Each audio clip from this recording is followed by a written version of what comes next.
vamos a estar mirando Industria 4.0, algunos lo han llamado de maneras diferentes, en Japón se le llama otra industria de robotización y en otros lados se le ha llamado principalmente la revolución industrial, la cuarta revolución industrial. ¿Sí? ¿Qué es esto? ¿Qué es lo que ocurre en la cuarta revolución industrial? ¿Por qué se le llama revolución industrial? ¿Cuáles son los principales fundamentos que identifican esta revolución industrial, esta cuarta? ¿Por qué nos interesa cómo va a transformar la vida de cada persona? ¿Cómo va a transformar la educación y las industrias? ¿Y cuál es la descripción de esas principales tecnologías? Por último, vamos a ver específicamente también cuál es el impacto. Ahí como ya la introducción decía, este libro de Andrés Oppenheimer, me corcharon ahí, ¿cierto? De Sálvese quien pueda, pero él habla de los tecno-optimistas y los pesimistas, ¿cierto? Entonces hay diferentes puntos y hay otros bien interesantes. Si tienen algún comentario o algo que pueden aportar o si no están de acuerdo, tranquilos, no tengo ningún problema en que me corrijan para que no diga la misma bestialidad dos veces, ¿cierto? Entonces, vamos a iniciar la parte de revolución. Entonces, cuando nosotros hablamos específicamente de revolución industrial, ¿a qué nos referimos en general? Y todos estos conceptos, cuando es opinión, ustedes saben, son totalmente discutibles, no es ciencia exacta como tal, las definiciones en este tipo de cosas hay diferentes, hay unas que aceptan, otras que no les parecen, unas que les parecen más exactas, lo que sea. Pero en general, cuando hablamos de una revolución industrial, se trata de un cambio tecnológico y social impactante, transformador, relevante para toda la sociedad. Cuando nosotros estábamos hablando entonces de primera revolución industrial, cuando se habló de primera revolución industrial, estábamos hablando allí de siglo XVIII, 1750, 1760, hasta por allá 1800 y pico, donde entonces, ¿qué era lo que teníamos allí? Lo que teníamos allí específicamente era, y me voy a saltar, perdón, me voy a volver acá, está demasiado veloz esto. Cuando hablamos de la primera revolución industrial, estamos hablando de la aparición de la máquina de vapor. Y cuando tenía la máquina de vapor, entonces teníamos carbón, y eso generó una revolución. Porque hasta ese momento, principalmente las personas vivían de ¿qué? La agricultura, ¿cierto? Las fincas, todo este tipo de cosas, pero y el trabajo manual completamente era la dependencia, y de eso era que vivía el mundo. Sin embargo, cuando aparece la máquina de vapor, empiezan a aparecer. Entonces la dependencia, lo principal es allí el carbón. Entonces tenemos carbón, tenemos allí otras cositas que nos van adicionando, hierro y este tipo de cosas, la comida que estaba, el algodón y cosas importantes de la manufactura era partes intercambiables, maquinaria. Ahí aparecen entonces, se empieza a transformar porque ya no es solo caminar, sino con la máquina de vapor aparecen los trenes, aparecen los barcos a vapor que vemos en las películas de esos tiempos, y entonces se empieza a transformar las comunicaciones, el telégrafo, los periódicos, todo este tipo de cosas hacen una transformación. Y solo yéndome hacia el fondo y mirando de la mano en paralelo el impacto, muchas, uy sí, excelente. Disculpenme un segundo, ya me ajusto aquí. A ver si lo logro quitarme las gafas. Ay, gracias. Pongámoslo acá. Listo. Y pongámoslo acá. A ver si lo logro. 1, 2, 3, 1, 2, 3, 1, 2. Listo. Ya quedamos. Ahora sí. Ya por lo menos tengo una mano. Súper. Entonces, ahí en ese cambio vemos el impacto y vemos el susto también de las personas. Empezamos a mirar eso, el impacto social. Cuando aparece la máquina de vapor y cuando ya tenemos algunas máquinas que pueden transportar o pueden hacer el trabajo que hacían antes muchas personas, 10, 20, 100 personas, reemplazados por una máquina, ¿sí están oyendo allá? ¿Sí está cogiendo? Listo. Entonces, reemplazados por una máquina, eso genera susto.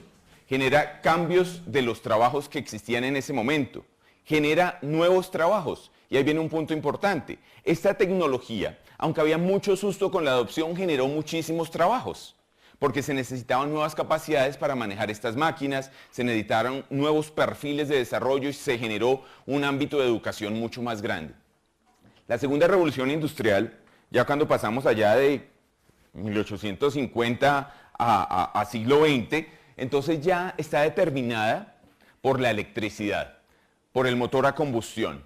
Cuando ya aparece la electricidad, entonces se empiezan a tener lo que son las líneas de ensamble, donde ya se empieza a producir en línea muchas más cosas, y entonces aparecen cosas que ya no solo eran como antes en la primera revolución industrial lo principal, los trenes y los bancos, las industrias principales que mandaban, sino que ya aparecen empresas de autos.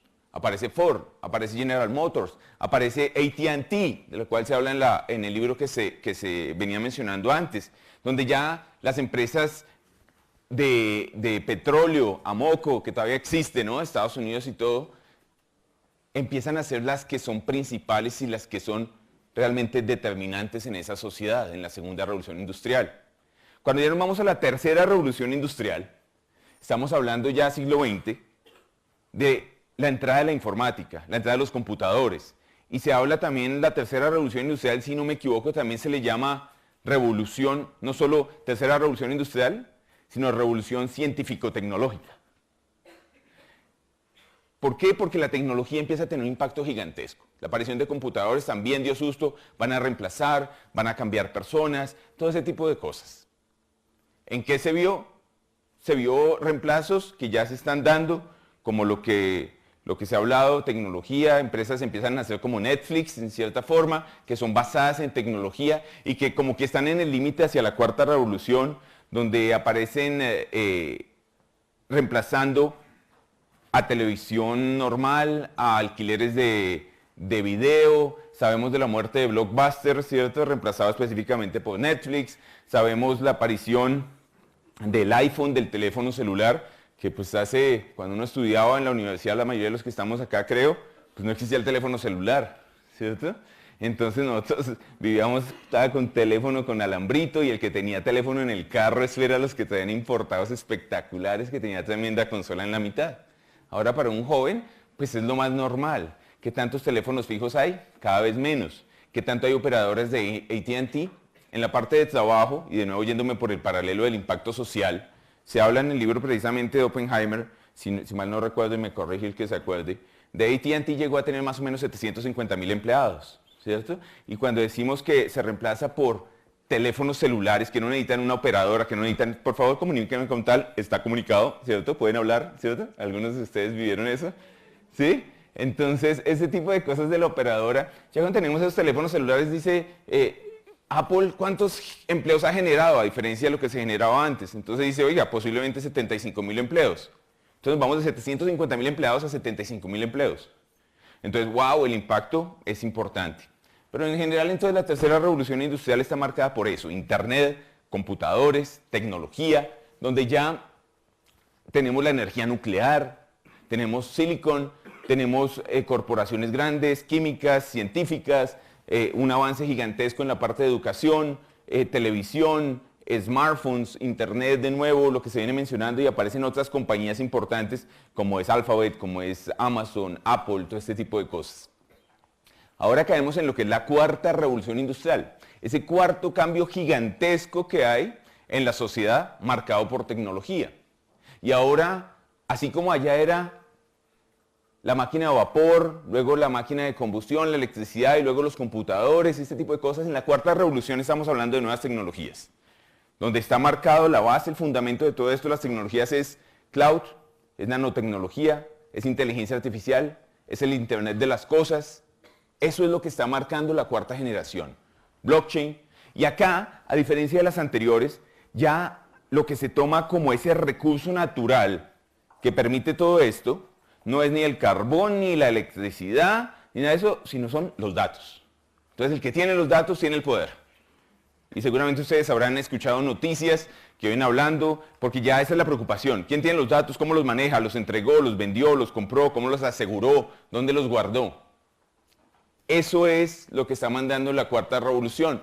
Ya estamos hablando entonces de qué cosas, de impresoras 3D, que ya se pueden comprar, ya pueden comprar para la casa una impresora 3D, ¿cierto? Ya depende de la calidad que quiera, lo grande que quiera imprimir, puede comprar ya prototipos, patrones, imprimir diferentes cosas en su casa. Ya se pueden hacer, si han visto algunos comerciales, y de nuevo habrá personas acá que conocen más, otros que conocen menos seguramente, Entonces se pueden ya imprimir hasta casas, ¿no? Y son algunos planes de desarrollo de vivienda de interés social, donde se está haciendo en Rusia, en algunos países, le imprimo su casa. Entonces manda, y entonces puede el concreto como tal, le da ahí el diseño y le arma la casa completa muy rápidamente y a unos costos bastante más bajos que lo que se hace normalmente.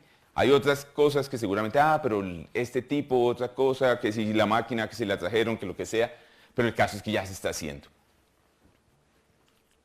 Tenemos entonces ahorita en manufactura, robótica, tenemos la parte de automatización inteligente, en la parte de comunicaciones ya estamos pasando que televisión normal, internet, estamos pasando a sistemas holográficos. Entonces ya para ahorita nos suena, así como nos sonaba hace 30 años, oiga, que yo puedo coger y sacar un aparatico y llamar a alguien al otro lado del mundo, eso sonaba, ¿cierto? Y lo tengo y no tiene cables ni nada y puedo irme al otro lado del planeta y igual llamar y recibir llamadas, no importa, sonaba, wow, qué locura, esto es Julio Verne. Ahora, dentro de poco, seguramente, estoy absolutamente seguro, que algunos de los que estamos acá y todos los jóvenes que tienen afuera que ustedes están educando, van a comunicarse, ya van a decir que videollamada, ¿sí? Holográficamente, ay, hola mami, ¿cómo estás? Todo, y lo va a poner acá en presencia y se va a ver y se van a tocar, lo que sea. Ya va a ser una realidad, aunque para nosotros nos parezca ahorita una locura. La parte de blockchain, digital currency, si uno se pone a pensar, y lo veremos más adelante, la parte de dinero digital, más allá del boom y de la especulación y todo ese tipo de cosas, si lo pensamos ya para este tiempo, el estar haciendo impresión de papelitos para que uno lo lleve entre el bolsillo y lo esté entregando, intercambiando papelitos con monachitos de la señora o el señor, ¿cierto? Te doy estos monachitos, eso ya le suena a un tío rico, ¿sí?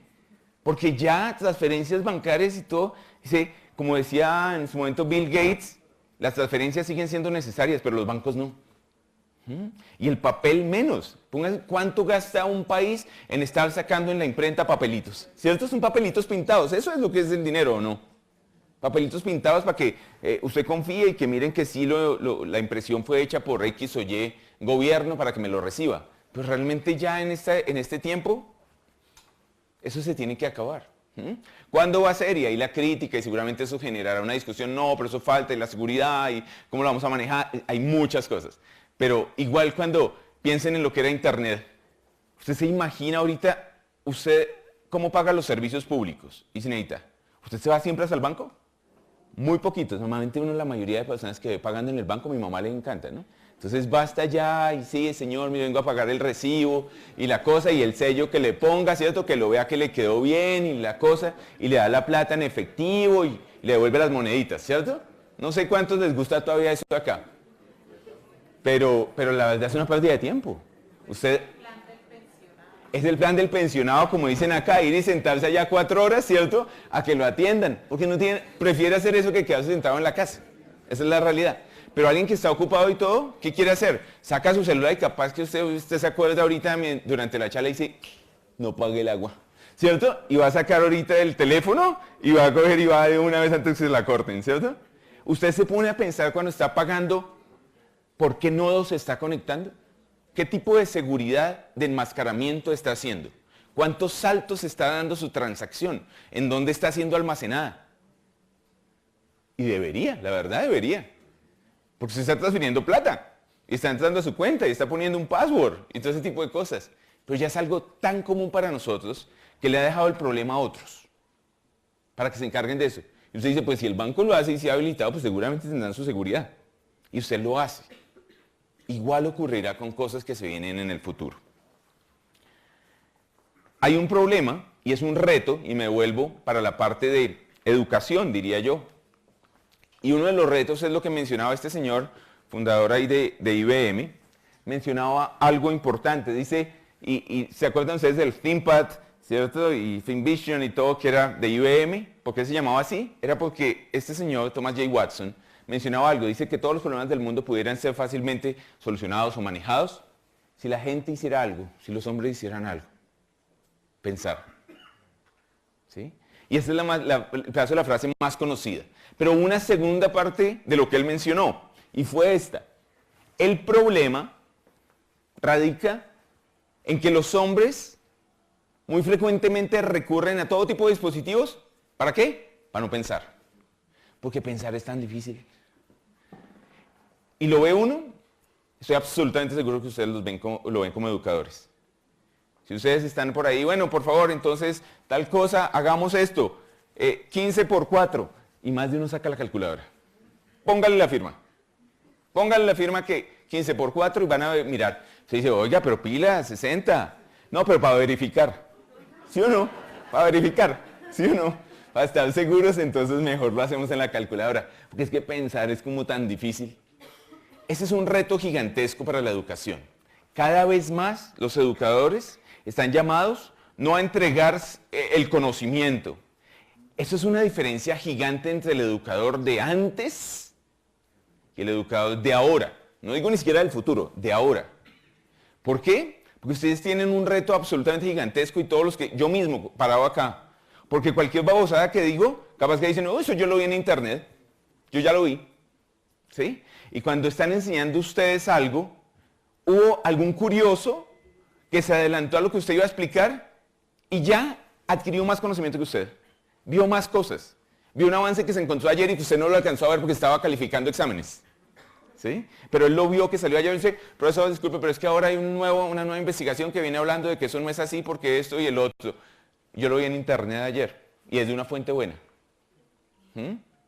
Entonces ya el reto del educador no es tanto transferir el conocimiento, es el sabelotodo que entra y es dogmático, ¿cierto? Yo las sé todas, ustedes no saben nada, aprendan, ¿cierto? No, sino lo que tiene que hacer es enseñar a pensar. Enseñar a pensar. Y esa es la parte difícil.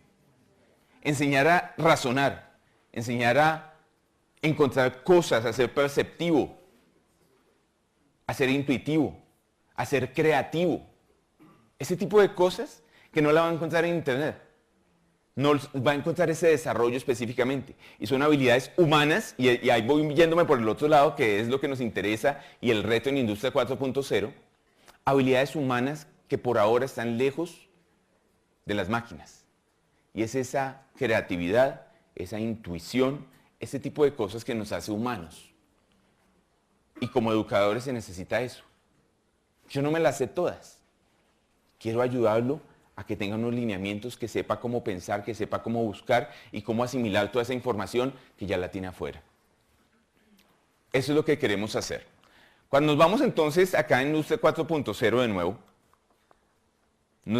vimos de que el principal recurso para Industria 4.0 son los datos. Y el punto es de que ya hay muchos datos. Antes era difícil. Cuando estudiábamos en la universidad, yo me acuerdo cuando estudiaba en los Andes en su momento, también el nodo de internet, entonces uno a la biblioteca, a ver, y eso era pues pantalla verde y uno comunicarse para las otras universidades del mundo, lo super guau, y la cosa, o si no, coma libro. Pero ya no es así. Datos hay cantidades, y si nos vamos trayéndolo a la industria como tal, cada vez hay menos personas encuestadoras. ¿Se ha dado cuenta? Encuestadoras que le piden, disculpe, unas preguntitas, es que no sé cómo se llama, cuántos hijos tiene y todo. ¿Por qué cree que hay menos encuestadores? Porque la información ya está. Solo es que la compren a Facebook, a Twitter, a Instagram, al que sea, y ya saben entonces a qué hora se levanta, y todo, como los pelados más que todo, no necesariamente nuestra generación, pero los pelados ya ponen absolutamente todo. No me levanté, fui al baño, me lavé los dientes, bajé, salí, ¿cierto? Y ya tiene absolutamente toda la información, con quién salió, volví, llegué, fui de paseo, vi esto, 50.000 fotos, descripción de dónde estuvo, ¿cierto? Y luego ya llegamos, viajamos, nos demoramos tanto, toda la información está. Entonces ahora el reto no es tener información, porque información, fíjense que hay muchísima y sigue creciendo. Fíjense de dónde va esto. Zettabytes, ¿se acuerdan quién sabe un zettabyte? ¿Cómo va? Gigas, después sigue ¿qué? Gigas, teras, petas, después de petas, ahí está, era facilísimo. Alguien de sistemas por ahí que me ayude. Hexa y zeta, ¿cierto? Entonces eso es mucha data, ¿cierto? Eso es muchos datos. Algunas de las estimaciones dice, los granos que hay en el mar y todo equivalen a un zettabyte. Entonces ahí tiene 44. Entonces hay muchos datos y el problema ya no es conseguir datos, Y entiéndase lo que es dato. Y de nuevo vamos a descripciones que capaz que alguien me puede corregir por ahí. Pero entendamos dato como la representación de algo físico o lógico de cualquier cosa. Entonces un dato, un número. Entonces dice 1000. Es un dato. Ahora, ¿qué ocurre con los datos? Los datos toca convertirlos en información. Ese es uno de los retos en Industria 4.0. ¿Y qué es información? Es un dato que es relevante o de utilidad para alguien. Entonces tomo ese dato, entonces dije 3000, era el dato. Pero ahora digo 3000 muertes por accidentes de tránsito en el pueblo tal. Ya eso es una información que le sirve a algunos, a otros no les importará, pero tal vez al alcalde de esa ciudad, a los habitantes de esa ciudad, a las entidades de tránsito les sirve. 3000 muertos por accidentes de tránsito en la ciudad X. Y cuando se ratifica esa información, se toma el dato, se convierte en información y se valida, se convierte en conocimiento. Conocimiento que ya podemos utilizar posteriormente para sacar otras deducciones, para ratificar otros datos, convertirlo en información y llegar a conocimiento. Eso es lo que se está haciendo en este tiempo, eso es vital para la industria 4.0. El tomar tanta data, porque ¿cuál es el problema? Entre más datos hay, más basura hay. Antes había menos datos, pero posiblemente, de nuevo totalmente cuestionable, eran datos más confiables. Las fuentes eran más fáciles de verificar. Era más fácil llegar a conocimiento. Ahora cualquiera, absolutamente cualquiera, puede subir datos a la nube y poner descripciones, definiciones, lo que quiera. Y cualquiera busca por Google y encuentra que coincida la palabra y sale. Y sale diciendo brutalidades. Y diferentes campos han visto afectados por eso. Algunos más que otros. La medicina, por ejemplo. ¿Cuántos no han buscado cuál es el remedio para lo que tienen? Capaz que acá también, ¿o no? Dice, uy, yo tengo estos síntomas, me duele la cabeza, tengo dolor de pecho, que sea. Uy, tengo cáncer. ¿Cierto? Tengo lupus. ¿Cierto? Porque exactico. Y a veces, ¿cómo hacen esas búsquedas? ¿Oyeron por ahí alguien que tenía lupus? Y entonces buscan, busquemos lupus, dolor de cabeza, ¿cierto? Inflamación de los músculos, no sé qué, y ahí viene que va a hacer Google. Va a encontrar donde aparezca lupus, cuando eso es lo que tengo. Ya ratifiqué que eso es lo que yo tengo. ¿Cierto? Y entonces llegan a donde el médico, como dicen muchos, capaz que acá hay médicos. ¿Hay médicos acá? ¿Algunos de medicina? ¿Sí? Entonces llegan a donde el médico ya es a reconfirmar. O simplemente para que les dé, dice, doctora, yo encontré que tengo lupus, tengo esto y esto para que me recete. ¿Cierto? Y la otra como, ¿qué pasó? Buenos días, ¿cuál es su nombre? ¿Cierto? Porque ya llegan de una vez con el diagnóstico. Es que yo ya lo busqué en internet. Ya encontré qué es lo que tengo. ¿Sí? Solo vengo a ratificar porque pues, no me venden la medicina sin eso o para que me mande el tratamiento. ¿Cierto? Porque yo ya lo encontré. Entonces, esos son retos que se tienen cuando hay. Pero otro reto gigantesco que aparece en Industria 4.0 es que de ese 100% de los datos, el 80% de los datos son invisibles o no estructurados. Y de nuevo hay cositas, hay mucha información, que es un dato estructurado, un dato que yo puedo manipular fácilmente. Entonces, cuando yo lo tengo, por ejemplo, en una hoja Excel, esos datos normalmente los puedo manipular fácil. Para una empresa, carros vendidos en el mes, color del carro, ¿cierto? Azules, ¿cuántos vendí? Rojos, ¿cuánto vendí? Ahora súmeme cuántos vendí entre rojos y azules. Entonces coge la columna y se la suma a la otra y ya le sale. Y quiero entonces las ventas por vendedor. 500 carros, 20, 30, lo que sea. Muy fácil. Ahora tome una conversación de un joven acá de la universidad con otro, analícela. Súmela, divídala. Es muy difícil. Es un dato no estructurado. No cumple con una estructura específica que me permita manejarla, manipularla, controlarla, almacenarla. Alguien podría decir que sea bases de datos por acá. No, pero yo podía guardar un LOP, ¿cierto? Entonces, en una base de datos, pero no lo puedo manipular. Lo puedo guardar, almacenar. Así como guardo una grabación en una cinta de video, lo que sea. Pero no la puedo manipular fácilmente. Y el 80% de los datos que hay en el mundo son no estructurados. Principalmente dado por texto. Todo lo que son PDFs y todo que uno lo ve tan fácil, saca una carta y la lee, para un humano es facilísimo. Pero vaya a un manuscrito y déselo a un computador. Y entiéndalo. No, pero es que ya los sistemas OCR, eso existen desde los 90. de reconocimiento de caracteres, para que, por ejemplo, lo analice las palabras y las saque. Pero ahora entienda el sentimiento, entienda el contexto, entienda qué es lo que dice ahí. Ah, no, para la máquina así ya tampoco se la ponga tan de para arriba, ¿cierto? Es más difícil. Eso es lo que nos toca hacer a nosotros con Industria 4.0. Datos hay, 80% dicen 2020 se espera que el 80% del proceso de compra se produzca sin ninguna interacción humana directa. Cosas que estamos esperando por esa transformación gigantesca. 43% de los jóvenes de entre 18 y 20 años usan una aplicación de banca en el teléfono, lo que decíamos acá. Lo han usado en los últimos 12 meses. Acá se vienen dando otros que ya saben ustedes, Uber, Facebook, todo este tipo de cosas, pues ya son cosas que se están dando, que no son futurología. Entonces, miremos con todos esos datos, ¿quién se ve impactado? ¿Qué industria? ¿Cuál facultad de ustedes se verá impactada? Ah, no, en la medicina. A veces, totalmente, en el sentido humilde lo digo, ignorantemente pensamos que sistemas. No, esa no. De hecho, es interesante ver que los departamentos de tecnología en las empresas son los que están siendo, en determinado momento, más rezagados de este cambio. ¿Cómo así?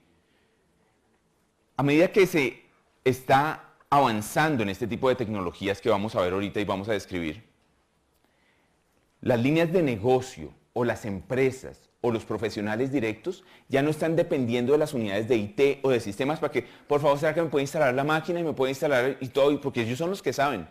No, ya simplemente entran y tienen as a service lo que quieran, análisis y todo en la nube o donde sea, y ya no dependen de IT. Y en las empresas lo que están haciendo es despidiendo gente de IT.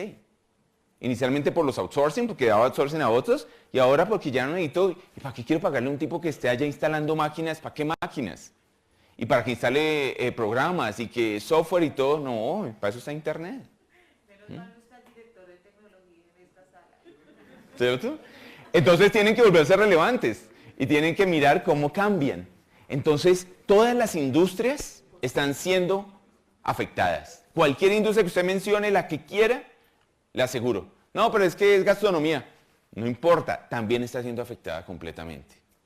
Y ahorita van a ver un ejemplo que podemos ver. La información transforma absolutamente todas las profesiones. Hablábamos en su momento de medicina. ¿Será que medicina se está viendo afectada? ¿Será que hay datos en medicina? ¿Será que se puede hacer algo allí? Todo lo que nosotros tenemos como seres humanos genera un mundo de información. Antes se tomaban muy poquitos datos, ahora con todos los wearables y todo eso, que son las cosas que uno se pone y vestidos y para que le tome y entonces que el pulso y que le tome la temperatura y que le mida el azúcar y que todo ese tipo de cosas hacen que cada vez estemos generando mucho más datos y datos y datos. Se necesita manejar eso, porque no sirve de nada si yo los genero pero no los uso como tal. ¿Y qué tipo de datos? ¿De dónde vienen esos datos? Normalmente estamos acostumbrados a manejar estos, que son los clínicos. Entonces, por favor, se manda a hacer este examen. ¿Sí, doctora? ¿No? Por aquí, listo, doctor. Entonces, acá, pero dice, todo eso que son los exámenes clínicos, los diagnósticos, son el 10% como tal de la data que estamos generando nosotros. Pero fíjense el resto, 30% genómicos. ¿Qué tanto estamos analizando eso? ¿Quién fue tu papá, tu abuelito? ¿Quién? ¿Sí? Pero no solo la preguntita típica en tu familia de que han sufrido, ¿cierto? ¿Alguien que haya sufrido infarto? ¿Diabetes? ¿Cierto? No, realmente los genes como tal. Los genes, qué genes tenía, qué anormalidad en el gene tenía, ¿cierto? Y en sus hermanos, todo ese tipo de cosas. Y fíjense, el 60% de la data son generados a lo largo de nuestra vida. ¿Y dependen de qué? Dependen de lo que hacemos, de lo que comemos, del ejercicio, de dónde trabajamos, de dónde vivimos, de qué respiramos específicamente, si trabaja acá en la Sabana o trabaja en la 26 con 11, ¿cierto? Ese tipo de cosas afectan completamente nuestra salud. Pero es muy difícil con la medicina tradicional o con las herramientas tradicionales que se tienen, tener esa visión holística de todos esos datos y darle un análisis para cada paciente, ¿cierto? Hay mucha data, 2.5 petabytes de datos no estructurados de 1 millón de clientes se almacenan cada hora. 2.5 petabytes. Es muchos datos. 1 terabyte de datos se produce al día por cada paciente con cáncer. Y acá, de nuevo, los doctores mirarán si dicen estoy de acuerdo o no estoy de acuerdo, pero está tomado de algunas fuentes bastante confiables. Eso solo por citar una de las profesiones, medicina. Se va a ver afectada. Ahora sí entremos entonces en todas esas profesiones. ¿Qué son esas tecnologías específicas y que tengamos? De nuevo, no vamos a salir expertos acá en todas las tecnologías, pero la idea es que conozcan un poquito de qué significa cada una de esas. Estas son las principales que están afectando en la industria 4.0. Cloud computing, inteligencia artificial, artificial intelligence, ¿cierto? Las infraestructuras nuevas, dispositivos móviles, Internet de las cosas, la seguridad, Big Data, plataformas analíticas y de colaboración. Y esos son como las semillas que están ahí, que nos dan la entrada a ya cosas más palpables, que son estas. Entonces ya hablamos de realidad aumentada, realidad virtual, de wearables, como decíamos ahorita, de blockchain, y otras que tal vez no son tan comunes, swarm computing, ¿cierto? ¿Alguien sabe qué es esa cosa? Computación de enlace, donde ya tenemos sistemas que son descentralizados y cada uno de ellos es una entidad completa que puede trabajar sola. Edge computing ya está muy de moda. ¿Alguien sabe qué es? Edge computing ya es como un avance más allá de lo que es cloud, y ahorita explicamos qué es cloud, donde cada dispositivo, cada teléfono, cada lavadora, lo que sea el dispositivo, tiene su propia inteligencia y hace su propio cómputo. Y ya no tiene que ir a un sistema centralizado, sino cada aparato y hasta cada persona con sus dispositivos. Hay diferentes países que ya lo están metiendo, algunos de ustedes seguramente lo sabrán. Suecia, por ejemplo, ya tiene implantación de chip, ¿cierto? En la mayoría de las personas ya es común, por ley, donde lleva todos sus datos, ¿no? Entonces, para pagar, entonces voy a pagar, ¿cierto? Listo, ya con el chip, ya qué tarjeta de crédito ni cada, ¿cierto? Eso, muchos acá genera, wow. De hecho, una amiga alemana decía, yo no me lo dejo poner, ¿cierto? No me lo dejo poner. Eso me parece una deshumanización, que uno tenga que estar con un chip por dentro y registrándose por todo lado, que pasa, pim, pasó por acá, pasó por allá. ¿Sí? Es una realidad, pero es lo que está pasando en el mundo. Todo este tipo de tecnologías es lo que están marcando esta industria 4.0. Es más que digitalizar, es una transformación completa, una reinvención, donde no se trata simplemente que vamos a hacer la misma profesión, vamos a ser educadores, pero ahora vamos a usar un computador, o vamos a usar una ayudita, o en la empresa ya vamos a meter un computador que nos ayuda, o un robot que nos ayuda. No es eso.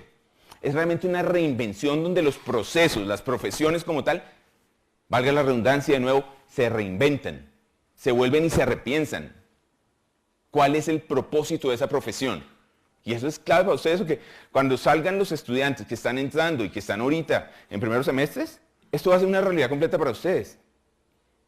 Y el educador de ahorita tiene que prepararlos es para eso, no para lo de ahorita. Y la cosa es que la tecnología cada vez avanza más rápido. Y antes lo que se demoraba, decíamos, no, la primera revolución industrial desde 1760 hasta 1840, eso no va a durar 90 años. Eso ya es cuestión de una década y se transformó la cosa. Si nosotros devolvemos 2 décadas, ya este mundo es otro.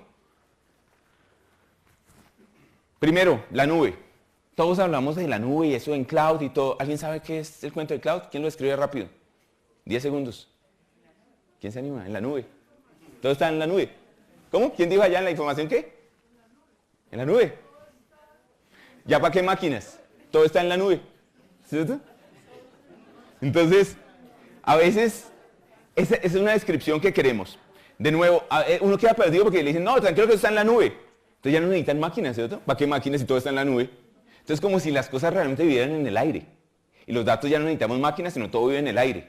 No, no es así. Entonces una descripción rápida.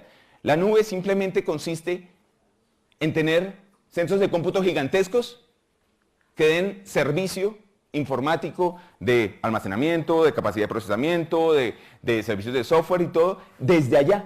Y yo simplemente me conecte allá y tenga ese servicio. Es igual que el agua y la luz. ¿Qué pasaba hace años? Si usted tenía una finca y quería agua, ¿qué tenía que hacer? Abra un pozo exactamente y ponga allá y hágale y saque el agua, ¿cierto? Y si quería luz, entonces también una planta, ya sea gas, diésel, eléctrica, lo que sea que quiera, ¿cierto? Y genere su energía. Pero imagínense nosotros todavía en los apartamentos o casas teniendo cada uno un generador y teniendo un hueco hasta abajo para sacar el agua. ¿Qué es lo que hacemos ahora? Hay una empresita que se llama Codensa o como se llame ahora, Enel, ¿cierto? Y hay otra de gas natural y ese cuento y usted dice, por favor, quiero gas natural en mi casa, quiero energía, quiero agua. Listo, ya se la ponemos allá y le vamos a facturar un básico y le vamos, por uso, Lo que usted use, le vamos a facturar mensualmente. Los kilovatios que consuma o los litros de agua o lo que sea, y le va a llegar. Y si usted no consume, no le cobro, y si no, no.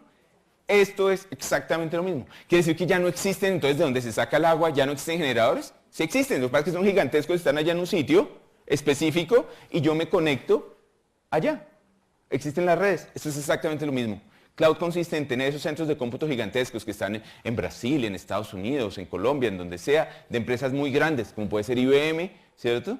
Y entonces nosotros lo que hacemos es conectarnos allá y tenemos toda la capacidad de cómputo que quiera, toda la capacidad de almacenamiento, y no tengo que comprar yo las máquinas, sino ellos, y ellos las administran, las cuidan y todo, yo simplemente me conecto y hago uso. Y al final del mes me dicen, usted utilizó tanto almacenamiento, me debe tanto. Y ya, o lo pago por adelantado, si es Apple o algo, ¿cierto? iCloud, ¿sí? Lo pago por adelantado. Pero siguen siendo los mismos, entre comillas, almacenamientos, capacidad de cómputo y todo, pero ellos se encargan de administrarlos. Ese es el cuento de la nube. No es que desaparecieron las máquinas, es que pongo a una gente a que la administre y no sea yo, y yo me conecto a eso. La nube es algo que está impactando. ¿Por qué? Porque antes se necesitaba, para hacer un desarrollo en la universidad, que la universidad comprara unas super máquinas. Entonces necesitaba las super máquinas importantísimas, gigantes, centros de cómputo, administradores y todo. Ahora simplemente tiene una conexión a IBM o a otra empresa, ¿cierto? Cualquiera que sea.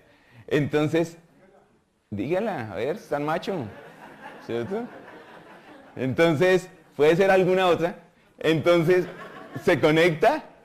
Todos cometemos errores, cualquiera puede conectar a Amazon o a Azure o lo que sea. ¿Sí? Perfectos, no hay nadie acá. Pero si quieren estar bien y se conectan a la nube de IBM, entonces ya no necesitan tener unas capacidades gigantes de cómputo acá. Para investigación, ¿qué quiero hacer? Investigación de computación, mejor dicho, súper salvaje y necesito unas capacidades de cómputo así.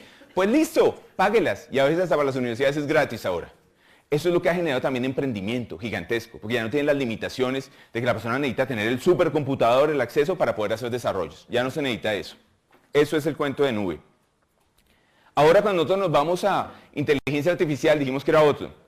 Cuando se habla de inteligencia artificial normalmente se asocia con robots. Es lo más típico para muchas personas. No para todos, pero para muchas. Robots. ¿Sí?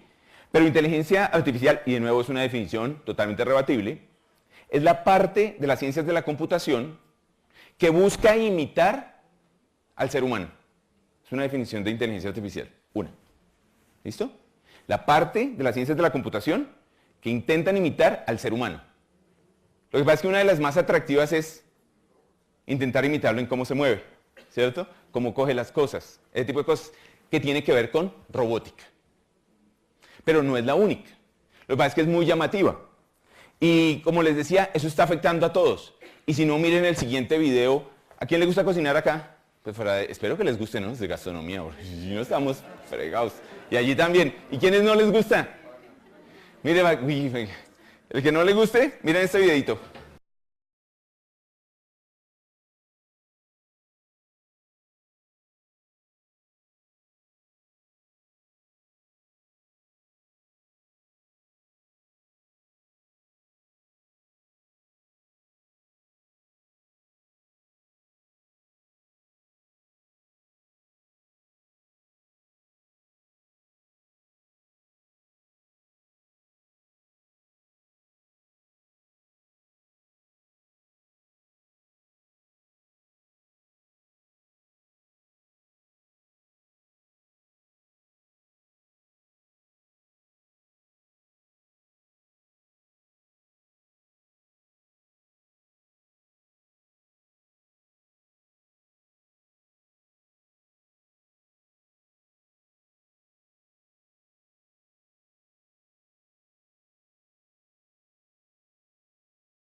¿Realidad o ficción?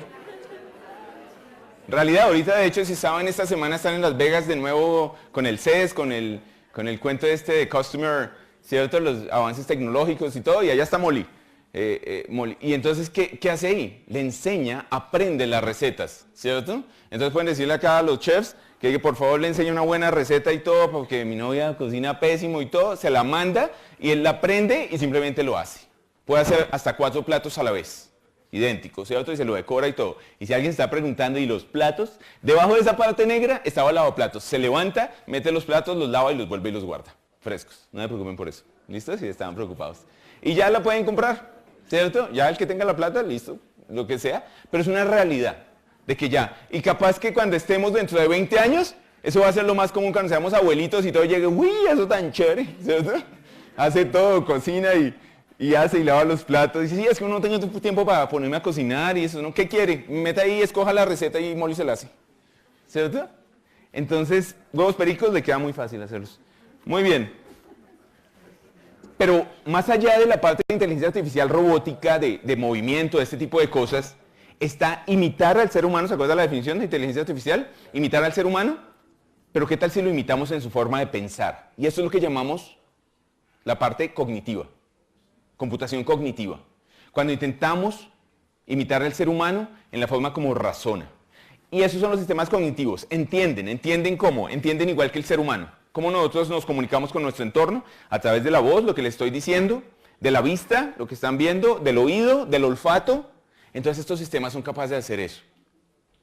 Comunicarnos con ellos, lo más sencillo, un Siri o algo. ¿Sí? Siri, ¿qué hora es? ¿Qué temperatura hay en Bogotá? Lo que sea. Y ya puede transferir eso a texto o algo y puede llegar a hacer algo. Razonan. Ese punto es súper emocionante. Estamos y hasta peligroso o asustador en muchos casos. Estamos permitiendo que las máquinas se equivoquen. Punto 1. Eso es un cambio gigantesco. Yo cada vez que lo menciono, vuelvo y digo, wow. ¿Por qué? Ustedes se imaginan una calculadora que le pusiera 10 por 5 y dijera 45, más o menos. ¡Bótela! ¡Bótela! No tiene sentido. ¿Sí? 10 por 5 es 50. Si no le da 50, no sirve. Pero nosotros estamos permitiendo con los sistemas en este tiempo que digan posiblemente con un grado de certeza del 90% la respuesta es esta. Formulan hipótesis. De acuerdo a los patrones, dicen posiblemente va a ocurrir esto. Posiblemente esta es la enfermedad. ¿Sí? Posiblemente este plato les gustará. Y entonces luego, ¿qué hace?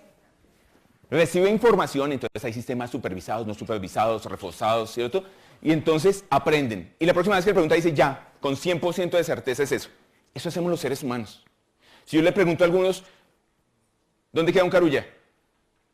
Algunos dirán, Centro de Chía. ¿100% seguro? 100%. Mire, él dudó, ¿cierto? No, está bien. ¿Tú estás seguro que queda ahí? ¿Cierto? Algunos no. Entonces cuando dicen más o menos como que algunos dijeron posiblemente, nivel de certeza 80, 50, así funciona el ser humano. Pero ya cuando es reforzado por ustedes, dicen, ahí hay uno. ¿Sí? Entonces ya, ¿qué aprendieron el resto que no sabían? Que si ahí hay uno. Exactamente. Así están funcionando las máquinas ahora. Lanzan una hipótesis, dicen esto posiblemente es así, y luego se refuerza o se comprueba y se convierte en conocimiento. El problema a veces es, wow, ¿y si la hipótesis es falsa? Lo hice caminar hasta allá y no había nada. ¿Cierto? Mejor no me hubiera dicho nada para no hacerme caminar hasta allá y sí. El cuento, lo mismo pasa con las máquinas. Estamos permitiendo que formulen hipótesis. Eso es algo realmente que cambia. En la realidad ya tenemos estos sistemas haciendo cosas reales, más allá de la ficción. Convirtiendo texto en lenguaje hablado, convirtiendo lenguaje hablado en texto, conversando, chatbots, asistentes virtuales, almacenando conocimiento, utilizando la visión para identificar cosas y generando empatía, haciendo análisis de empatía. Empresas de recursos humanos están cambiando a muchos de sus psicólogos. ¿Hay psicólogos acá? ¿Cierto? Tenemos otras empresas están haciéndolo, ¿cierto? Reemplazando psicólogos porque la primera línea, por ejemplo, hay empresas que tienen temporales, ¿cierto? En nuestro país tenemos varias con temporales. Y entonces tienen que perfilar a un mundo de personas, no sé, 1.000, 2.000, 3.000, 4.000, y tienen a grupos de psicólogos para que hagan el primer perfilamiento. Entonces ahora adivine quién lo está haciendo. Una máquina. Para este trabajo necesito personas que sean objetivas, que sean claras, que sean realmente juiciosas, que se puedan mantener en eso. Listo, lo filtra. O necesito personas que tengan mucha creatividad, que sean libres, pensadores, todo ese tipo de cosas. Listo.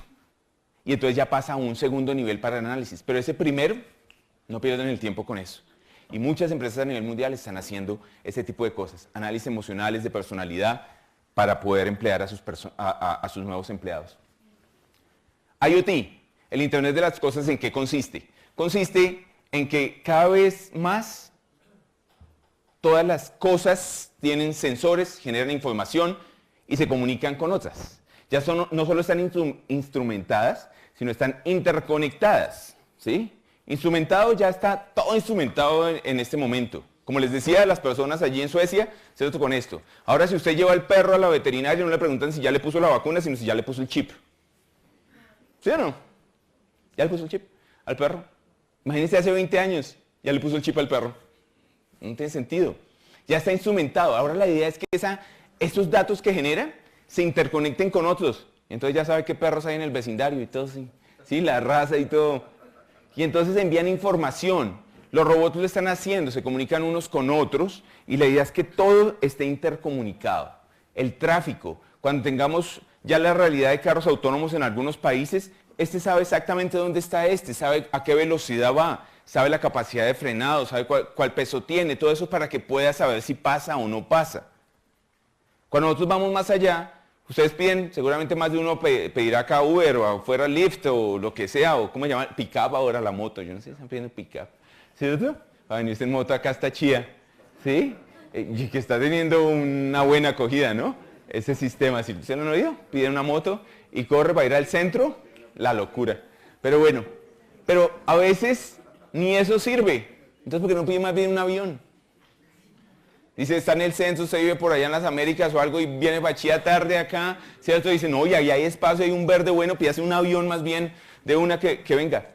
No estamos muy lejos de eso, ¿sí? Empresas, solo puedo citar algunas, como Uber, como Airbus, ya tienen, listo, lo que están faltando es la reglamentación, pero ya tienen como tal el servicio de aviones personalizados que pueden despegar, salir en espacios bastante pequeños, unipersonales, para que usted dice Uber, entonces Uber Black, UberX o Uber Vuela, ¿sí? Lo que sea, y ya, y lo trae y lo deja acá. Eso suena realmente a ciencia ficción, pero ya está, falta la reglamentación. Mire cuántas empresas, no es una ni dos, todas esas están listas. Falta la reglamentación, están en pruebas de algunas cosas adicionales, pero realmente está hecho. La idea entonces de Internet de las Cosas, o se llama ahora también el Internet del todo, porque todo se comunica, ya no son las cosas, porque también son personas y eso, entonces Internet del todo, es que se puede intercambiar información entre todas las cosas. Entonces, por eso la nevera, que ya sabes, se acabaron los huevos, entonces le pide allá a la tienda que le traiga los huevos, se comunica con el de mensajería, se lo trae, con el banco para que le transfiera, todo intercomunicado. Hay diferentes sistemas que nosotros podemos utilizar y que ya son una realidad para análisis en mercadeo. Si hay alguien de mercadeo acá, las campañas, ya no es lance la campaña completa para todo el mundo, ya no es ni siquiera, usted cuando va y está utilizando Waze, pasa por un sitio, entra a Falabella y todo, eso ya es una realidad también. Pero la idea es de que también pueda analizarlo a usted, su personalidad. Este es, por ejemplo, es un software gratis de IBM, ¿cierto? Que se llama Personality Insights, que si usted me ha dicho está noviado o lo que sea, o quiere hacerle el análisis al novio o a la novia de cómo es su personalidad, úselo. Dígale, ay mi amor, mándame una cartica, la mete 200 palabras y dice, este tipo es un vago, este tipo es un irresponsable, lo que sea, aléjese de él, ¿sí? Entonces, úselo, después no se aceptan quejas después, se les dio ahí, matrimonios fracasados y todos se están evitando con esto. Ahí está, póngale, sí, nivel de certeza, ahí está. Oh. Muy bien, eso se está haciendo. Blockchain, ¿qué es blockchain? Blockchain consiste en las transacciones, normalmente en tiempos antiguos, cuando era el trueque, se basaban completamente en, deme la mano, ¿cierto? Y ya, cerrado el negocio, cerrado el negocio. ¿Cuántos negocios están cerrando ahora, hoy en día así? ¿Y cómo va a cerrar un negocio si está transando con una empresa en China o algo, deme la mano, ¿cierto? Queda muy fregado. La confianza se necesita en todas las transacciones, en todos los negocios, se necesita confianza. Y normalmente hemos basado para encontrar esa confianza en empresas terceras. Entonces aparece la Superintendencia de Comercio, la Superintendencia Financiera. Cuando apareció Internet, no sé si muchos se siguen fijando, ya no tantos, en el candadito arriba. Que aparezca el candadito que si está cerrado y decía VeriSign, ¿cierto? Entonces firmado por VeriSign, de que esa página es segura, de que no me van a robar la plata, lo que sea. Entonces confío en un tercero. Lo que busca blockchain es recuperar la confianza basado en que no tenemos que confiar en entidades terceras, sino en la tecnología per se. Y después lo vamos a ver ya en detalle más adelante en lo que se va a hablar de blockchain. Pero eso es lo que busca como tal. Busca recuperar la confianza.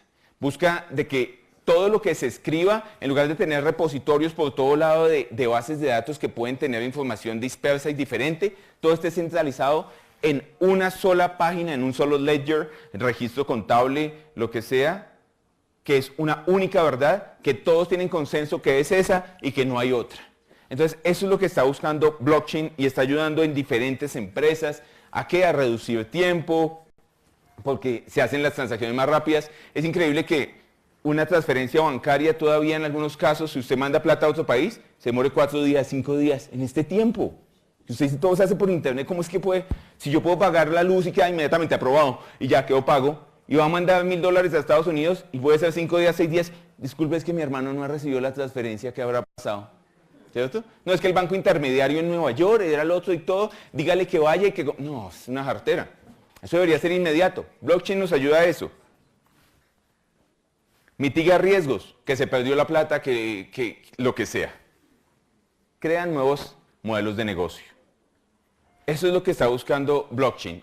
Y ya, aunque está en un periodo todavía de hype, de crecimiento, de boom, de que blockchain y todo, olvídese de lo que es Bitcoin. Muchas personas, ignorantemente de nuevo, en el buen sentido de la palabra, lo siguen asociando con Bitcoin y con eso de criptomonedas y esa cosa ahí que se roban la plata y, ¿sí? Lo que sea. No, no. Bitcoin fue hecho con esa tecnología, con blockchain. Pero blockchain sirve para muchos más casos de uso. Uno típico que ya IBM, ahí voy a sacar la empresa ahora sí.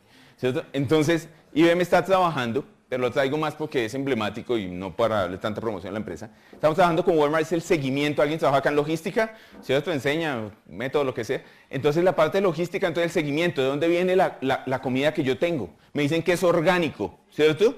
¿De verdad es orgánico o es puro cuento para cobrarme más? ¿Sí? ¿Por dónde ha pasado? En Estados Unidos, los que saben, y en todos los países se da, acá tuvimos el problema de contaminación con mercurio del atún. En Estados Unidos hacen mucho más seguimiento que acá posiblemente, la FDA. ¿Sabe cuánto se estaban gastando en la FDA para encontrar, por ejemplo, unas lechugas que estaban contaminadas? Y casos reales, de este año hubo uno en abril, el 2018 en abril, uno muy grande, donde imagínense el impacto que tiene eso. Encontraron que estaban contaminadas, E. coli, lo que sea, y entonces, ¿qué tienen que hacer? Detenido completamente la venta de todas las espinacas en todo Estados Unidos. ¿Se imagina eso? Quiebra más de uno. Los productores pequeños que les dicen una semana, 2 semanas, no pueden entregar absolutamente nada de espinacas hasta que no se encuentre de dónde salió. Y se estaban gastando 2 semanas en encontrar de dónde provenía eso. Y encontrar que era en una finquita pequeñita por allá y afectó a todas las del país. Y a todos los consumidores que no pueden comer espinaca durante esas 2 semanas. ¿Qué se está haciendo? Con blockchain se está llevando la trazabilidad, el rastreo de dónde proviene para que se pueda hacer mucho más rápido eso. Veamos este video, por favor.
demoraba la FDA en encontrar de dónde provenía? 2 semanas. ¿Cuánto dijo este loco que ahora se gastan? 2.2 segundos. Simplemente rastrean la caja con su tirilla, saben exactamente en qué camión fue cargado, a qué temperatura vino, dónde fue cosechado, con qué, si le echaron pesticidas, si no, en 2.2 segundos. Es una transformación gigantesca. Para este año Walmart está pidiendo a 100 de sus productos, los que quieran ser proveedores de ello, mango y carnes y otras cosas, tienen que estar montados en el blockchain, que es un sistema de registro de transacciones donde llevo la trazabilidad de absolutamente todo. Muy bien, y ya estamos finalizando entonces de este punto, de todas la importancia que tiene esto. Esto va a transformar. Las que consideramos disruptivas en este momento, que consideramos estas empresas disruptivas, posiblemente van a morir. Con blockchain ya no necesito un intermediario como Uber. ¿Para qué? Si los taxistas pueden entre ellos generar su propia transaccionalidad y cobrar directo al usuario, ¿para qué un Uber que me cobra el 20% y no hace nada sino poner la plataforma? Ese tipo de empresas también tienen que transformarse, y de hecho se están transformando. Airbnb ya no solo es hoteles, ya provee paquetes vacacionales y otra cantidad de cosas, o si no, no sobrevive. Los estudiantes, nuevas profesiones, data scientists, necesitan ser mucho más integrales, conocer ya no de una sola cosa, sino de muchas cosas, tener un conocimiento más holístico de lo que los rodea. Se generarán nuevas profesiones, seguramente acá, y la universidad lo está haciendo, lo sabemos porque también nos han involucrado amablemente. Se necesita que se redireccionen completamente lo que se está educando. ¿Hay preocupaciones? Obvio, se generan preocupaciones. Bueno, y la seguridad ahora, y la privacidad. Si todas las cosas están comunicando con todo, son más datos que están volando por ahí, entre comillas. Y puede ser más fácil que nos hackeen, que robos de identidad, que robos de dinero, que suplantaciones, todo este tipo de cosas. Y se está trabajando en ese tipo de cosas. Y vienen otras y las voy a pasar muy rápido, solo mencionándola brevemente. IBM hace un análisis de las 5 cambios que se vendrán en los siguientes 5 años. Y estos son cambios que nosotros podemos ver ya. 1, hablamos de blockchain. Blockchain me lleva al registro perfecto, pero ¿qué tal si lo que me cambian es el producto físico? Entonces dicen que el mango viene, pero por la mitad la cambiaron. Se está hablando ahora de crypto anchors, de anclajes criptográficos, donde cada objeto en el mundo tenga una identificación única. ¿Nosotros la tenemos? Claro, huella digital y todo. Pero cuando producen unos tenis Adidas, ¿cómo saben que sí son Adidas y no los de San Andresito que los hicieron por ahí en otro lado? ¿Qué tal si yo le pongo un anclaje criptográfico para que identifique si son originales o no? Eso es lo que se está haciendo. Ahora, cuando hablo de cualquier mercancía, la idea es que tenga un anclaje criptográfico, para que físicamente también sepa yo de que es verdadero y no que es una falsificación. ¿Esto qué es? Esto es una prueba de malaria, los que estén por ahí en vivo. Es una prueba de malaria. Cuando llega y la recibe la persona que va a hacer el test, puede verificar si efectivamente es original de esa farmacéutica o es una copia que se hizo. En el mundo de los medicamentos farmacéuticos y todo, hay mucha copia también, hay mucho robo y falsificación. Con anclajes criptográficos de este tipo se puede verificar si un test ya ha sido usado o es falso. Se pueden meter computador más pequeño del mundo, granos de sal, ese es el tamaño del computador. Para meterlo ¿en dónde? Si quieren una vena suya, o se puede meter en cualquier otra cosa. Y es la realidad. Nanorobots, la idea es uno de los puntos que sacamos el año pasado, nanorobots que estén verificando internamente en todo el tiempo si hay un virus, si hay una subida de salinidad, de azúcar, de lo que sea, permanentemente, y enviando la información directo a su médico para que mande alertas cuando llegue a un nivel que no es el apropiado. Computación cuántica, la seguridad. Los computadores cada vez más potentes, computación cuántica. ¿Y la seguridad qué? Entonces la van a romper esos parámetros de seguridad más fácil. Entonces ya se está hablando de seguridad postcuántica. ¿Sí? O Lattice Technology. Y entonces tenemos un tipo de seguridad muy diferente a la de ahora. Lo más contaminado, lo que dependemos, ¿qué es lo que más necesitamos nosotros en el mundo para vivir? Agua, ¿cierto? Se puede acabar el banano o hasta los frijoles, pero el agua, ¿cierto? El agua, los océanos también están siendo muy contaminados, se están destruyendo. ¿Y qué es lo que se está haciendo?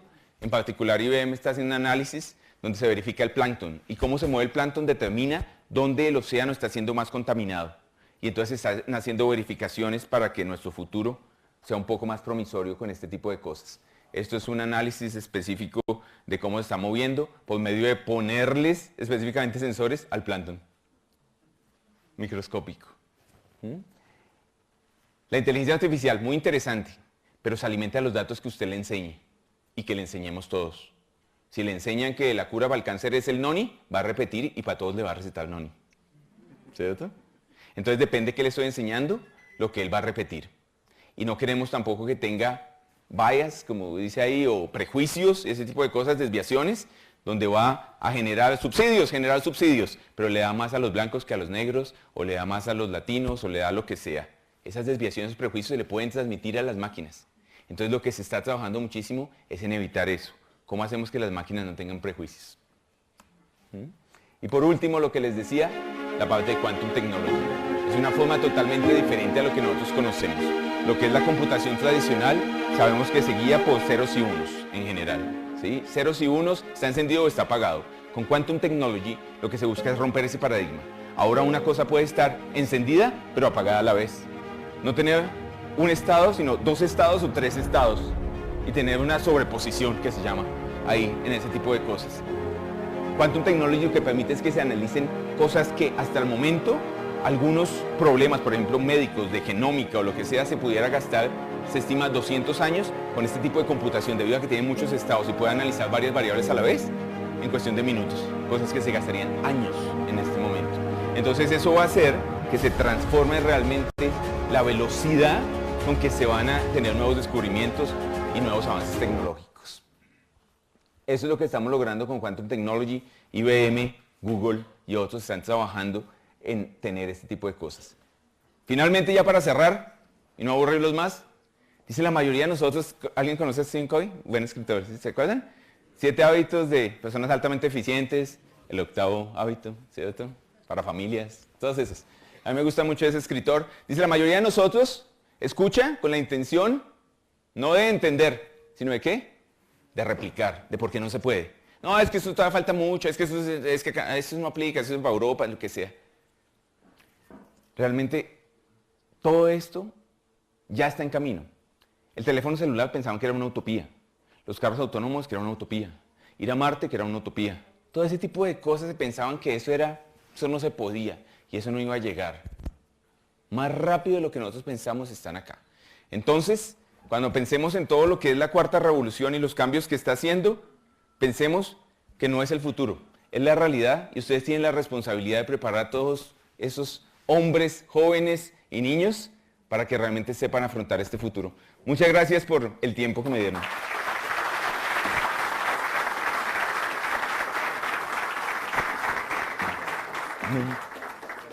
Sigue. Muchísimas gracias por... Hola, hola, hola, hola. No, hola.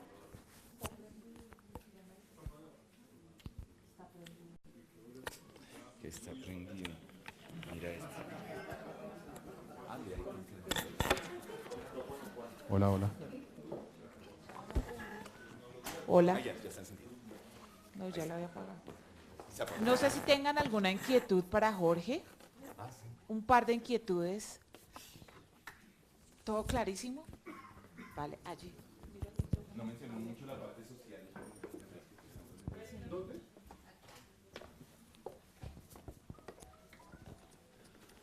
Desde la econometría y las ciencias de la futurología, ¿qué se está pensando de los impactos de esto sobre la educación particularmente? O sea, ¿cuáles son como las principales tendencias?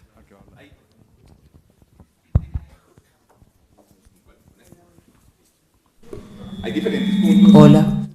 Hay diferentes puntos. Uno de los que me gustaría mencionar rápidamente es la educación personalizada.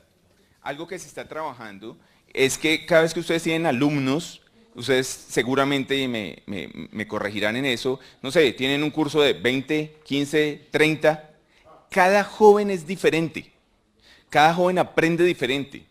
Hay unos que usted los ve medio durmiendo y usted le dice, allá González, responda, y el chino pin de una. Dice, guau, es increíble este loco, parece que estuviera durmiendo siempre, pero siempre contesta bien. Y el otro que vive así clavado y viendo todo, le pregunta y hasta que despierte. Pero ese era el que estaba poniendo atención, no tiene ni idea de lo que estamos hablando. ¿sí? Porque aprenden diferente, algunos son más visuales, algunos necesitan casi la clase porque lo escuchan una vez y ya, son más analíticos, otros razonan. Entonces lo que se está haciendo, en particular, por ejemplo, con inteligencia artificial y este tipo de herramientas, es ayudar a que la educación sea mucho más personalizada. Saber entenderte, eso de Personality Insights y Emotional Analysis y todo ese tipo de cosas, es para entenderte mejor. ¿Cómo eres tú? ¿Tú eres más visual? ¿Eres más analítico? ¿Eres más racional? ¿Qué es? Y enseñarte de esa manera. IBM en particular estaba haciendo un trabajo con Plaza Sésamo, que tienen una cantidad de información y todo eso. ¿Quién no conoció Plaza Sésamo? Que no se nieguen, hay pocos jovencitos de acá. Entonces, Plaza Sésamo como tal, ¿cierto? Entonces tienen información por cantidades, se está haciendo. Entonces, eso es una parte. ¿Cómo se está aplicando, por ejemplo, robótica ahí? Para meterle otra. Robótica, los niños autistas. Se ha encontrado que se comunican mejor con los robots que con las personas. Y entonces cuando lo tienen, se comunican, tienen interfaz. Entonces, ¿qué se maneja? Speech to text, text to speech, visualización, lo reconoce, aprende sus gustos y todo va quedando grabado, por ejemplo, para los niños autistas y para otros niños, va quedando grabado para que los papás lo puedan verificar, analizar qué es lo que habló con el robot y se les pueda ayudar. Eso solo puedo citar. Y me voy por otro lado hacia la medicina, siguiendo esa misma línea de cosas que se están haciendo, aplicaciones prácticas. Entonces la medicina también lleva a eso. Los grandes farmacéuticos, Bayer y todos estos, Novartis, están trabajando también en medicina personalizada. ¿Qué pasa cuando una aspirina y todo ya se comercializa y ya sacan todos los genéricos? Y esto también tiene el mismo ingrediente. Y estos locos se gastaron en investigación años y años y millonadas y billonadas de dólares para que a los 5 años, dependiendo de la legislación en donde sea, 5, 6, 4, 3, 2, lo que sea, ya saquen el genérico y lo empiezan a comercializar. Pero ahora si yo cojo y digo, este señor tiene X o Y característica genómica, voy a sacar una aspirina específica para él. Solo para él le sirve. Que es no, es que es la de él. Eso se está haciendo con inteligencia artificial, con capacidades cuánticas de procesamiento y con todo eso que veíamos para que sea único. ¿Alguna otra? Perdón. ¿Moni? Ok. Sí, dale. Yo la repito acá para que... No, mira, tú puedes usar este y le entregamos el... 1, 2.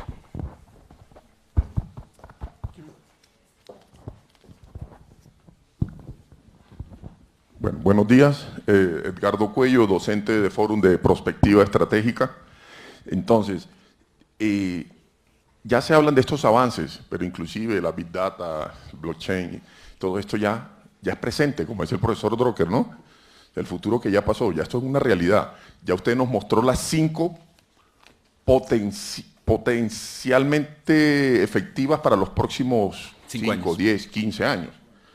Entonces el profesor Toffler, futurólogo norteamericano, decía, el problema de la desincronización, todo con temas como nuestro país, recomendaciones desde IBM para las empresas, nosotros los docentes, porque ya no podemos seguir en el paso a paso. Él habla de dar saltos gigantescos, ni siquiera saltar de un escalón a otro, sino del escalón 1 al escalón 10, porque el resto nunca vamos, siempre nos va a hacer falta el centavo, ¿cómo es que dice algo? Para el peso. Pero es que ya nos va a hacer falta el peso para el dólar o para el euro, porque cada vez la brecha es más gigante. Así es. Y precisamente el slide se recuerdan uno que mostraba digitalización, transformación digital y revolución. Muchas empresas están yendo, y hablo de empresas, industrias, organizaciones, ¿cierto? A veces están digitalizando. Entonces compramos un nuevo software.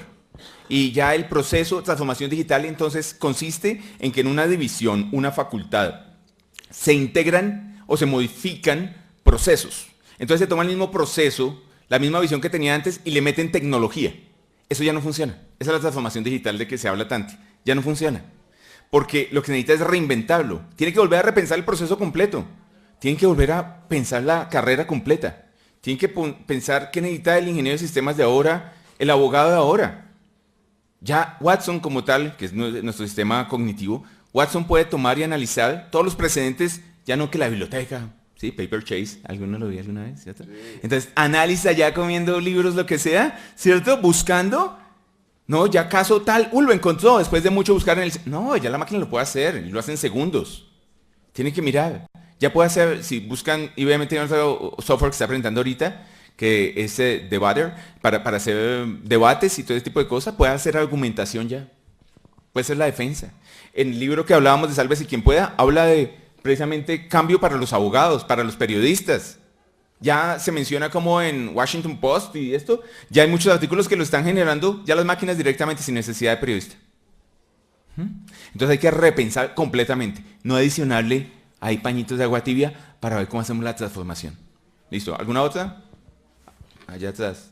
Y luego recordamos a las otras para que no... Gracias. La aplicación de esta tecnología se ve claramente en las grandes empresas como las que usted mencionó. En Colombia, como usted sabe, más del 80% del empleo, de los empleos lo generan las micro, las pequeñas y las medianas, con presupuestos limitados, en su gran mayoría muchísimo. ¿Qué viabilidad ve de aplicar esta tecnología o estas tecnologías en este tipo de empresas, sumando la cultura empresarial propia del colombiano, ¿no? Resistencia al cambio, etcétera? Perfecto. Ese es un paradigma que toca romper. ¿En qué sentido? Como lo mencionaba un poco al principio, es que nosotros estamos acá, es un país pequeñito, la cosa. Rappi, póngalo, primer unicornio latinoamericano, ¿cierto? $1 billón evaluado. ¿Y cómo arrancan? Con tecnología gratis. Pero es que eso de inteligencia artificial y todo, y ahí de nuevo saco porque puedo mencionar de lo que nosotros tenemos. IBM Cloud provee capacidades de inteligencia artificial, visual recognition, speech to text, análisis de machine learning, todo ese tipo de cosas, gratis. Ustedes pueden entrar como docente de acá en la universidad y todos los de la universidad, ahorita lo mencionará Mónica, pueden entrar y hacer uso de eso gratis. Y pueden utilizar almacenamiento, capacidad de cómputo en la nube gratis. Entonces ya no se vuelve, es que yo soy pequeño, yo no tengo para pagar eso. No, tienen que tener ambiciones grandes, como hablábamos con las personas de Rappi, que también nos hemos encontrado en algunos eventos, ¿cierto? Tienen que tener ambiciones grandes. Para ir allá a California y presentar su proyecto de Rappi y decir, oye, mire, esto es lo que quiero presentar y todo, ¿será que me prestas $500 millones? Como fue la última que les dieron de capitalización. ¡Wow! Una empresita acá que es de unos loquitos en bicicleta con una cosita naranjada atrás, ¿cierto? ¿Me prestas $500 millones? Y dicen, bueno, muéstrame esto, ¿cómo es tu plan? Tenga, aquí tiene. Y ya una empresa de $1 billón, ¿cierto? Colombiana, arrancada ahí en Cali por unos jóvenes, Easy Taxi también. Todo ese tipo de empresas así que han crecido, ya se está rompiendo el paradigma. Ya no tenemos disculpa que es que acá somos lo que es una empresa que es chiquitica de una persona, puede crecerse. Y no lo mencioné ya para finalizar, pero los nómadas digitales. ¿Alguien ha leído nómadas digitales? ¿Qué son? Nómadas digitales, por ejemplo, en Europa es un movimiento que está creciendo muchísimo. Los nómadas digitales son personas que trabajan como nosotros en tecnología, pero ya no quieren tener una oficina, ya no quieren trabajar para nadie, quieren andar por el mundo y algunos quieren vivir en su carro y esa es su oficina andando por cualquier parte, por Kenia, África, en general, Suramérica. Son nómadas digitales y hacen sus convenciones. Búsquenlo, por favor, si no lo conocían, nómadas digitales. Y ya son personas solas y tienen la empresa. Empresas gigantescas atendiendo a conglomerados mundiales, pero sin necesidad de tener oficinas ni tener todo eso que es un paradigma que ya los jóvenes no quieren. Los jóvenes, de hecho, en la educación ya no quieren muchos estudiar 5 años, 4 años, sino quieren empezar a producir ya. Y por eso en Europa se ha cambiado también eso. Nosotros estamos lanzando algunos programas acá en Colombia de Pitec y otros que vamos a mencionar ahora, donde quieren empezar a trabajar y a practicar. Mi hijo, la verdad, no quiere ir a la universidad. Sorry. ¿Sí? Pero ya estuvimos mirando y ya puede trabajar en Audi, en Porsche, en BMW, ya lo recibe en 15 años, habla alemán, habla inglés, sin problema, y ya empieza a trabajar. 3 días de estudio en la semana en la empresa y 2 días de trabajo, sin problema. Aprende y practica. Eso genera un reto gigantesco para toda la educación. Y de nuevo, creo que ya se me acabó. Muchísimas gracias y cualquier cosa voy a estar por ahí.